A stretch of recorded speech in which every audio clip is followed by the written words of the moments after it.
एकांत में भगवान की कुछ स्तोत्र और प्रार्थना है, उनको गाइए और रोइए, प्रभु से प्रार्थना कीजिए। क्या मुझे अजपा जाप दे दीजिए, निरंतर भजन दे दीजिए, वो दे देंगे।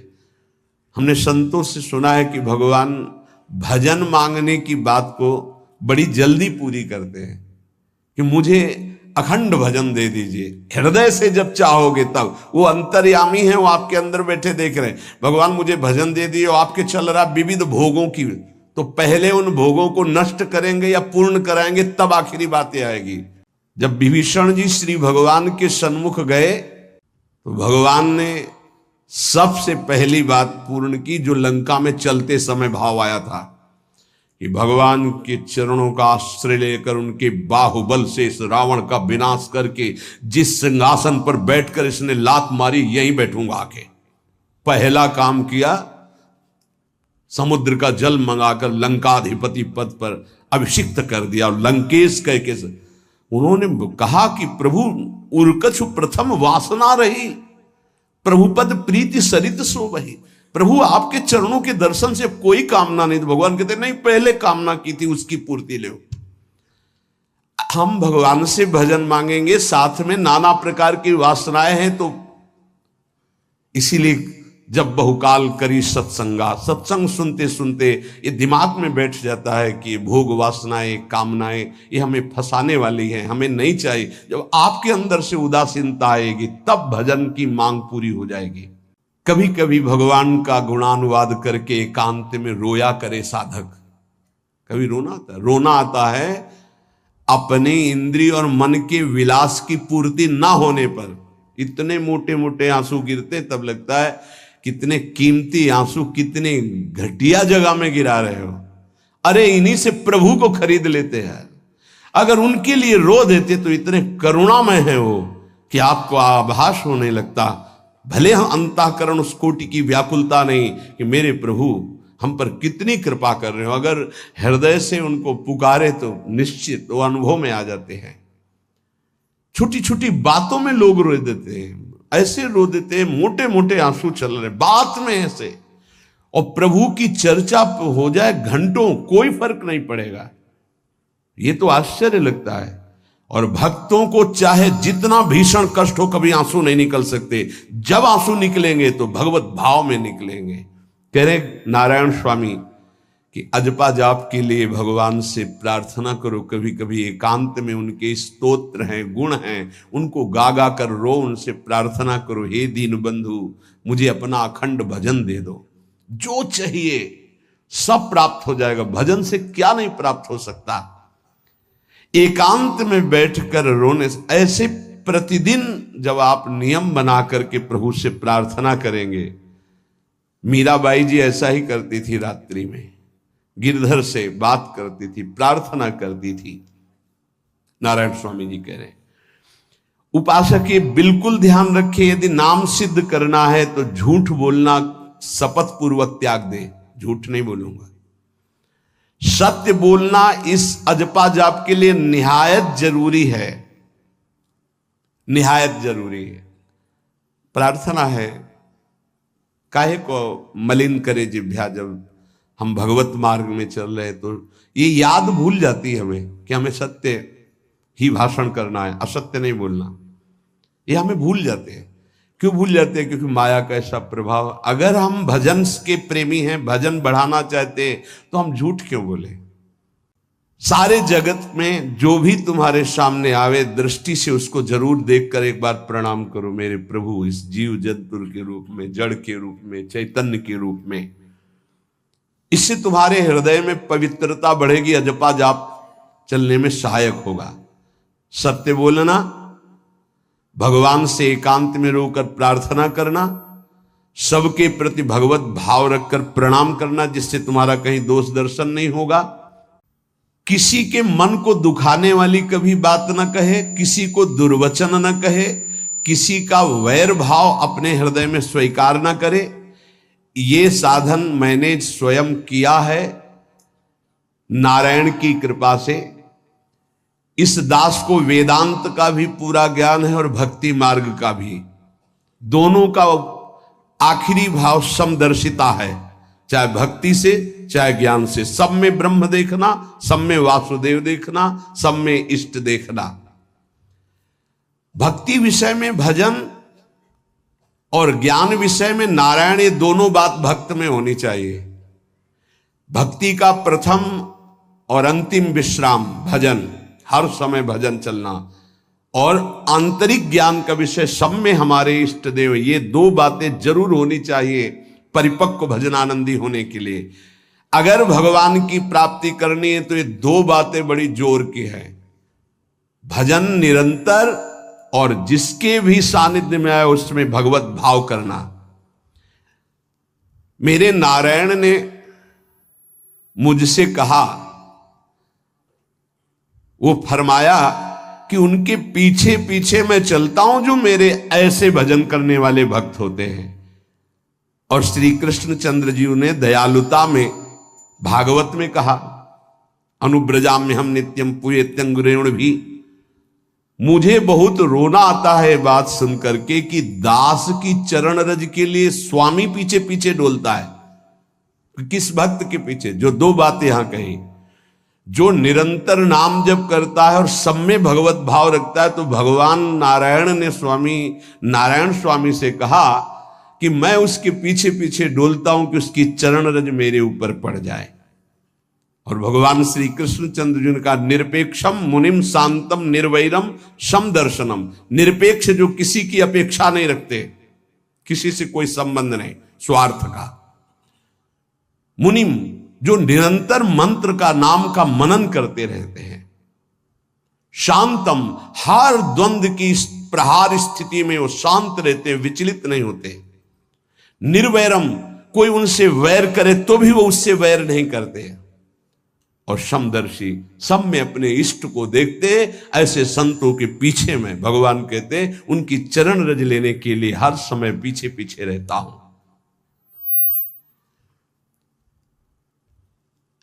अहिंसा परमो धर्मा शास्त्रों में वर्णन किया गया है, इसलिए किसी भी जीव को कष्ट नहीं पहुंचाना है। गर्दन झुका करके रास्ते में चलना सीखो कि नीचे कोई जीव तो नहीं दब रहा हमारे पैर से। शरीर को सावधानी पूर्वक, किसी को दुख ना पहुंच जाए मेरे शरीर से।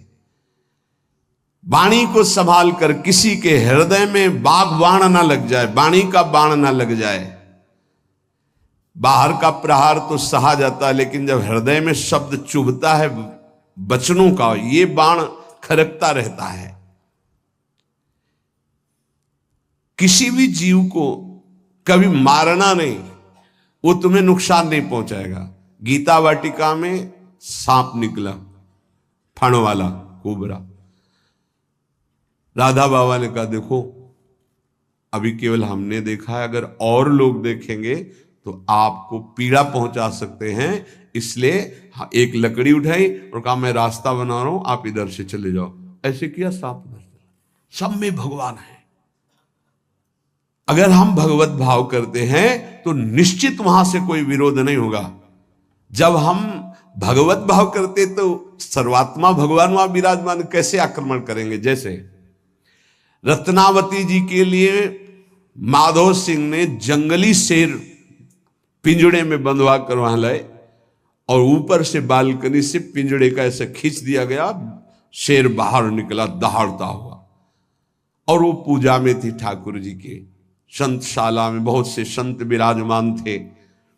दासी ने कहा, महारानी सावधान, सिंह।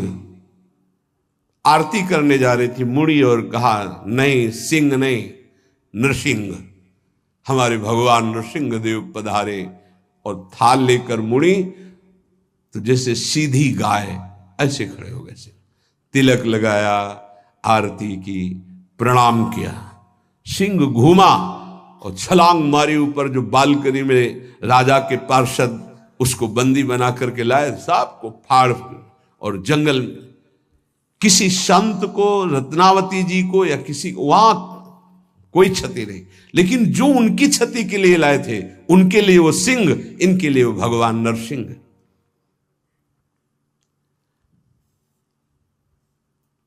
यथा योग्य दूसरे की सहायता करना ये अपने भजन को बढ़ाने के लिए अत्यंत आवश्यक है। नारायण स्वामी जी कहते हैं साधु क्या सहायता करेगा, मान लो जो अकिंचन है वो क्या सहायता करेगा। तो विद्या दान सबसे बड़ा दान है। तुमने जो शास्त्रों में स्वाध्याय किया है, जो अनुभव किया है, वो दूसरों को दो। जो अधिकारी है, जो दैन्य है, जो सुनना चाहता है, उसे जरूर सुनाना चाहिए। जो विद्या का दान करता है, भगवान का भजन बहुत सहजता से होने लगता है दूसरे को भजन में लगाने की बात। इसीलिए जैसे आप गृहस्थ में हैं तो आप अपने परिवार के छोटे बच्चे बड़े सब 5 मिनट आप राधा राधा कहिए, आप 10 मिनट भजन कीजिए, आप स्वयं कीर्तन कीजिए, पूरे परिवार को सुनने को मिले, बहुत लाभ मिलता है। सब अगर नगर कीर्तन करें तो लाखों लोगों के पाप नष्ट हो जाए, आपको बहुत जल्दी भगवत प्राप्ति हो जाए। ये साधन होते थे। अब क्या हो गया कि इतनी भजन के प्रति लघु बुद्धि हो गई कि शर्म लगेगी कि हम पूरे गांव में कैसे कीर्तन करें। जो शर्म लगने वाली बातें उनमें शर्म नहीं, नाम जप में शर्म लगेगी कि हम 10 लोग मिलकर नगर कीर्तन करें। पहले ऐसा था, प्रातः 4 बजे गांव के 10-20 लोग बड़े बूढ़े मंजीरा लेकर ढोलक लेकर के आसपास गांव में फेरी देते थे, जिसे प्रभात फेरी कहते थे, और वो नाम कीर्तन करते हुए कितनी सुंदर प्रथाएं थी। शाम के समय रामायण या भागवत की कथाएं कोई जो पढ़ा लिखा है वो सुना रहा है, 10-20-50 ऐसे आसपास के घरों के लोग बैठकर भगवान की चर्चा सुन रहे हैं। ये जरूर करना चाहिए, जो भजन के लिए बहुत उत्साह बढ़ता है। ध्यान करते समय, भजन करते समय मन तुम्हें घुमा घुमा कर माया में फंसाएगा। नारायण स्वामी का अनुभव, तुम्हें उसको घुमा घुमा के भजन में लाना है, ये युद्ध करना है। मन ने जो मांगा वही हम देने के लिए तैयार हो जाते हैं। ध्रुवदास जी कहते हैं, मन अब तक तूने जो कहा मैंने किया, मैं जो कहता हूं तुम्हें करना पड़ेगा। थोड़ा तो हिम्मत लाओ मन से लड़ने के लिए, और किसी से लड़ने की जरूरत नहीं। मन को जीत गए तो सच्चे गुरु बन जाओगे। मन को जिसने चेला बना लिया वही सच्चा गुरु नहीं। मन के सब चेला हैं, कोई बिरला ऐसा है जो मन को अपने शिष्य बना ले। बहुत ध्यान दीजिए, लाखों बार प्रश्न आते हैं ये। मन जब तुम भजन में बैठोगे तो घुमा घुमा कर माया में मारेगा, आपको वहीं गिराएगा। तुमको ये करना है कि उसे घुमा घुमा कर नाम में लाना है। चल राधा राधा राधा, तेरी एक बात नहीं सुनेंगे। इस साधन के करने से मन की शक्ति जो विषय भोगों में फंसाने वाली है वो कम हो जाती है। ध्यान दीजिए, बड़े अनुभवी महात्मा है नारायण स्वामी। बार बार जब आप अपने मन को संसार की तरफ जाते हुए से घसीट कर नाम में लाएंगे तो वो कमजोर पड़ जाएगा और वो तुम्हारे अधीन होने लगेगा। मन जिसने अधीन कर लिया वो साक्षात भगवत स्वरूप हो जाता है। मन मारिया तन बस में की ना, हुआ भरम सब दूर। बाहर से कछु दिखत नाही, अंदर चमके नूर। आपो त्याग जगत में बैठे नहीं किसी से काम, उनमें तो कछु अंतर नाही, संत कहो चाहे राम। वो भगवान का स्वरूप हो जाते हैं। मन की प्रत्येक स्फुरणा पर ध्यान रहे, वो तुम्हें संसार की तरफ घुमा घुमा कर मारेगा, तुम्हें घुमा के नाम में लाना है। ये साधन तुम्हें अजपा जाप में स्थित करेगा। मन रूपी दर्पण को साफ करना है। जो जो वासना आवे उस वासना को नहीं भोगना है, इससे मन रूपी दर्पण साफ हो जाएगा। जैसे जैसे तुम वासनाओं को भोगते हो वैसे वैसे मन के ऊपर परत चढ़ती चली जाती है मल की, और जैसे जैसे तुम वासनाओं को नहीं भोगते हो तो मन निर्वासनिक होता जाता है। भोगने से सुख नहीं मिलेगा, ना भोगने से सुख मिलेगा। भोगने से शांति नहीं मिलेगी, ना भोगने से शांति मिलेगी। त्यागात् शांतिरंतरम। अब बहुत बुरा बैठ गया है ये हमारे हृदय में कि हमारे मन में जो आए वो भोग मिल जाए, हम सुखी। बड़ी कृपा। बोले जब से भजन शुरू किया बड़ा चमत्कार, जो चाहते हो जाता है। दुर्भाग्य, ये कोई सौभाग्य है? जो मन चाहे वो पूर्ण हो जाए, सौभाग्य नहीं है। फिर वो तुमको अधीन करके जो तुम नहीं चाहोगे वो भी करवा लेगा। सौभाग्य है कि मन जो चाहता है वो हम नहीं करते। जो शास्त्र में लिखा है गुरु आज्ञा, वही मन की बात मानते हैं। अभ्यास करते करते वासनाएं कम होने लगती, फिर वासनाएं नष्ट हो जाती, फिर स्फुरणा ही नहीं होती, अजपाजा प्रारंभ हो जाता है। विक्षेप यही वासनाएं पहुंचा रही भजन में। भजन से जो महासुख मिलता है तुम्हें कैसे बताऊं, नारायण स्वामी कह रहे हैं। मन को वश में करने पर जो सुख मिलता है वो ब्रह्मा को भी सुख नहीं है। अब आप सोच लीजिए, मन के अधीन होने पर दुर्गति तो सब देख रहे हैं, लेकिन मन को वश में करने पर जो सुख है वो परमेष्ठी पद ब्रह्मा में भी नहीं है। इसीलिए भक्त कहता है न पारमेष्ठ्यम न महेंद्र धिष्णम, नहीं चाहिए देवराज इंद्र का पद या ब्रह्मा का पद। ऐसा सुख स्वयं मिल गया क्योंकि मन अधीन हो गया। इसलिए इस दास ने स्वामी नारायण की कृपा से इस मन को अधीन किया। नेत्रों से जलधारा बहने लगी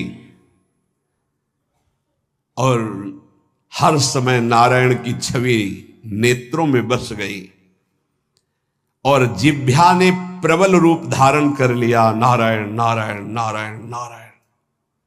अभी जिह्वा प्रबल रूप, समोसा चटनी ये वो कैसे नाम मीठा लगे। राधा नाम सुधा रसम, पानी आया मुंह में? नहीं। राधा नाम सुधा रसम, पानी आया मुंह में? नहीं आया। वह भी गरम गरम समोसा चटनी ये या अमुक चीज या अमुक, मुंह में पानी आ जाएगा क्योंकि हमारी जिह्वा का स्वाद बिगड़ गया। बोले हमारी जिह्वा प्रबल हो गई, किस बात में? रुकी नहीं रही। राधा राधा राधा राधा, जैसे राधा बाबा की। नारायण स्वामी जी कह रहे नारायण नारायण नारायण। हमने इसको कैसे वश में किया? बाजार में जाता, मिठाई की दुकान के सामने खड़े होता और जो सब चीज दिखाता और फिर कहता नारायण नारायण नारायण, कुछ नहीं मिलेगा। चलो फल की दुकान में जाता, जगह जगह इसको हर चीज दिखाया, कुछ नहीं दिया। ये हमको जलाया, वो हम नारायण नारायण के द्वारा इसको शांत किया। माया ने हर चीज मंगवाकर हमारे सामने रखी पर नहीं खाया। ध्यान दीजिए, महापुरुष अपने इसको लिखने के पहले उन्होंने लिखा है कि मैं कोई लेखक नहीं हूं, मैं उन साधकों के लिए जो भगवत साक्षात्कार करना चाहते हैं उनके लिए रात्रि में अपने प्रिय नारायण का भजन रोक करके कुछ बातें लिख रहा हूं। अगर इनको स्वीकार करोगे तो आपका भी अजपा जाप चलने लगेगा, आप भी भगवत साक्षात्कार कर लेंगे। जब हमने देखा कि बहुत सुंदर सुंदर भोजन बन करके हमारे सामने माया भेजने लगी, नारायण भेजने लगे, ऐसा नहीं कह रहे, देख लो साधक की चतुरता देखो। माया हमारे सामने अच्छा अच्छा भोजन पकवान, पर मैं कभी उन अच्छे भोजन को नहीं पाता, मामूली साधारण उससे निकाल करके भोजन पाता। जितने सिद्ध हुए हैं उनकी रहनी है ये है। मिठाई चरफरा स्वादिष्ट जवान पर ना रखने का नियम ले लिया, ये बड़ी बात है। अभी कुछ समय पहले एक महापुरुष पधारे, उन्होंने पहले आजीवन मिठाई छोड़ दी, कोई मीठा, फिर नमक छोड़ दिया, फिर भगवदाकार वृत्ति में शरीर भी छोड़ दिया। क्या महापुरुषों ने पाया है कि हम प्राण और शरीरों को इस सब कुछ समझते। पहले ही बता दिया था 3 दिन पहले कि अमुक समय में शरीर छूटेगा, और हंसते खेलते सबके सामने शरीर समाधिस्थ होकर छोड़ दिया। मिठाई स्वादिष्ट चरफरा चाहते अजपा जाप, लेकिन गुलाब जामुन पा करके, बढ़िया बढ़िया पदार्थ पा करके, भाई इनका प्रभाव है, ये भजन में नहीं लगने देंगे, देख लेना, भजन में नहीं लगने देंगे। और अभी 10 दिन केवल हमें समय दो आप, फिर हम आपको देखेंगे कि आप कितना भरपेट भोजन पाते हैं। किसी भी मिठाई में चीनी नहीं पड़ेगी, और किसी भी दाल या कढ़ी में नमक नहीं पड़ेगा, मिलेगा सब कुछ, खीर भी मिलेगी, गुलाब जामुन भी मिलेगा, पर चीनी नहीं होगी। दाल भी होगी, सब्जी होगी, कढ़ी होगी, पर नमक नहीं होगा, चलेगा। 10 दिन बाद आप देखो अगर पेट न पचकने लगे तो स्वाद ही नहीं मिलेगा। ये क्या हो रहा है? ये जवान को संभालना है अजपा जाप के लिए। वो गोस्वामी तुलसीदास जी ने भी कहा है, अगर लोन बिना सब्जी और ऐसे सीठा भोजन तो बहुत जल्दी नाम सिद्ध हो जाए। तो हम कह रहे चलो ऐसा नहीं सही तो पर सात्विक और थोड़ा पाना सीखो। देखो माया की व्यवस्था में कमी नहीं रहेगी, व्यवस्था तो बहुत जोर की होती रहेगी, आप चिंता ना करें। खाते खाते मर जाएंगे, भोजन कम नहीं होगा, ये सृष्टि का क्रम है। आप अपने अगर जिह्वा को आपने विविध प्रकार का स्वाद दिया तो इस दास ने जो अनुभव किया कि नाम जप नहीं चल पाएगा निरंतर। नारायण स्वामी कह रहे हैं देख लो नाम चलाना है या रसेंद्री